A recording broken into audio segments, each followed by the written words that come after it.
for this problem right here, it says the graph is concave downward. So when you see something like that, I want a light bulb to go off in your head that you need the second derivative.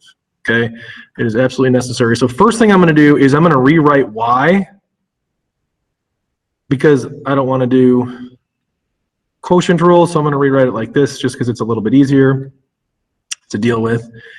And then I'm going to do the derivative, the first derivative, and you end up with 5 times x minus 2 minus 1. You multiply by the inner derivative on this, so it's just times 1. You don't really need to have that there, but that's the first derivative.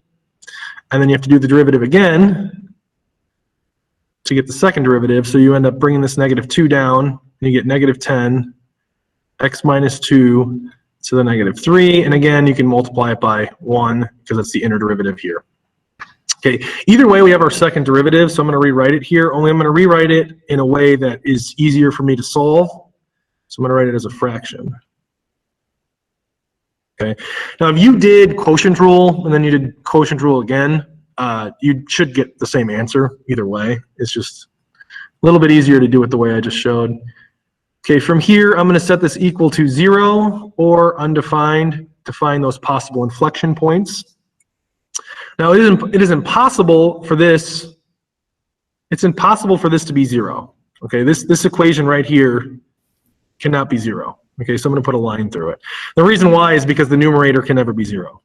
Okay, if you can go to infinity, then it would be 0, or negative infinity. It would be 0, but we can't do that because that's not a number. So there's no number where this could be equal to 0. But for undefined, if you put x equals 2 in here, now you are dividing by 0. So which means that it would be undefined at x equals 2.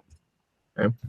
From here, I'm going to make a number line to figure out what's going on in these intervals. So x equals 2 is on the number line, and I have the second derivative up top and the original on the bottom. Okay, and this is where we got a little confused with between b and e, because one's greater than 2, one's less than 2. So from here, what I'm going to do is I'm going to pick a value to the left. The easiest value is probably 0, so I'm going to plug a 0 in here.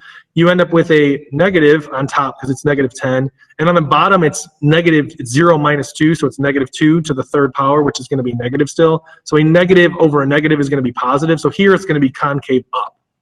So we want concave down, so it's not going to be this one here. Okay. Do the same thing over here. It's still negative on top here, and then you're going to divide this by, let's just put in positive infinity on the bottom. Doesn't really matter. You're going to end up with a positive number over here. It doesn't matter what number you pick. And that means it's going to be negative, so here it's concave down. So the answer should be E, x is greater than 2. Wherever x is greater than 2, it's going to be concave down.